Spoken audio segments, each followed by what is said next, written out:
اس سے پہلے بھی میری حاضری یہاں ہوئی، وہ جلسہ بھی بڑا خوبصورت تھا، لیکن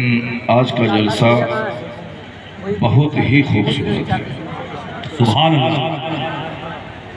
آج تو میرا دل چاہ رہا تھا کہ کم سے کم جی بھر کے میں 3 گھنٹے کا خطاب کروں، چونکہ اسٹیج علماء سے اور مشائخ سے بھرا ہوا ہے، اور مجمع اتنا بڑا ہے کہ جس کو دیکھنے کے بعد عرس رضوی کی یاد تازہ ہو جا رہی ہے۔ سبحان اللہ۔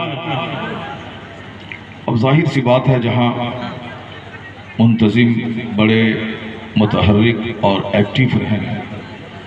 اور جہاں کے اساتذہ بالکل فعال رہیں، تو وہاں کا تو سارا کام خوبصورت ہوتا ہی۔ اب پوری ٹیم کی نگرانی اور نمائندگی اور سرپرستی اور پورے اترولہ شہر کو پورے ہندوستان میں عزت دلانے والی ایک بڑی مشہور شخصیت اسٹیج پر موجود ہے، جس کی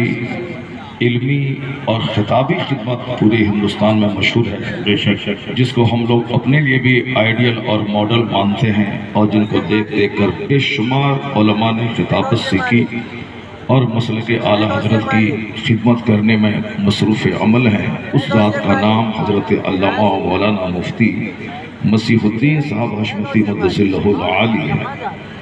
جو اسٹیج پر بیٹھے ہوئے ہیں، جو ایک بہت بڑے زبردست خطیب ہیں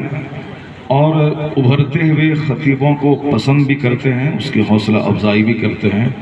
ان کو ابھرنے کا موقع بھی عطا کرتے ہیں۔ ایک زبردست مدرس اور زبردست خطیب ایک آدمی بہت مشکل سے ہوتا ہے،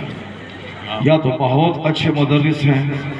ہم لوگ بھی جن کی درسگاہوں میں کبھی بیٹھتے ہیں کبھی سنتے ہیں تو اپنے آپ کو ان کے سامنے کچھ نہیں سمجھتے ہیں، اور ایک بہت زبردست خطیب ہیں جو صاحب لاکھوں کے مجمع میں دھواں دھار گفتگو کرتے ہیں، آپ کی زبان میں کرسی توڑ خطابت کرتے ہیں اور آپ کی زبان میں کرتا پھاڑ خطابت کرتے ہیں۔ چونکہ ہم نے اب تک یہی لوگوں سے سنا ہے، کسی نے یہ نہیں کہا کہ فلاں خطیب صاحب نے یہ مضمون بیان کیا، انہوں نے یہ حدیث پڑھی، انہوں نے قرآن پاک کی فلاں اس آیت کی تلاوت کرتے ہوئے اس کی شان نزول بیان کیا، اور قوم کی اصلاح کے لیے انہوں نے یہ پوائنٹ دیے۔ یہ بہت کم لوگ کہتے ہیں، اکثر لوگ کہتے ہیں کہ بڑی زبردست تقریر ہوئی صاحب، کرسی ٹوٹ گئی، بڑی زبردست تقریر ہوئی، پاکستان کے ایک خطیب نے اپنی پگڑی کو اٹھا کے پھینک دیا، بڑی زبردست خطیب ہوئی، ایک خطیب نے ہاتھ میں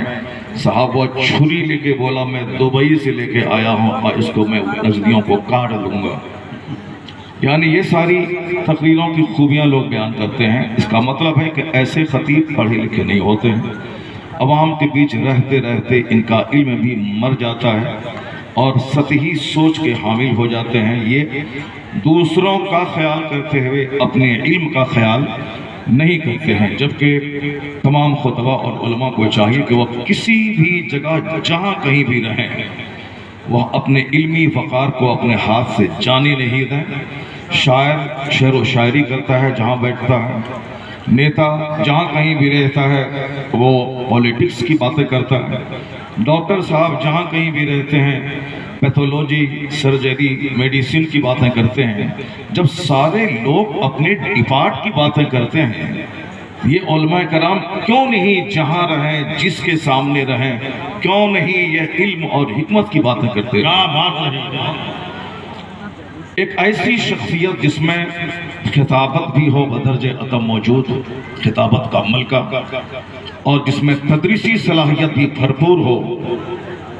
اور دونوں کوالٹیز جس پرسنالٹی میں ضم ہو جائے، اسی کا نام مسیح الدین حشمتی صاحب۔ اللہ تبارک و تعالی حضرت کے سائے کو ہم سبوں پر بہت دیر تک قائم رکھے، درسگاہ اور مجمع عام کو بھی یہ ہمیشہ نوازتے رہے۔ چونکہ میرے پاس وقت بہت کم ہے اور ہمارے شہنشاہ خطابت نے بھی اشارہ کر دیا کہ بس صرف 1 گھنٹے کے اندر گفتگو سمیٹ لینی ہے،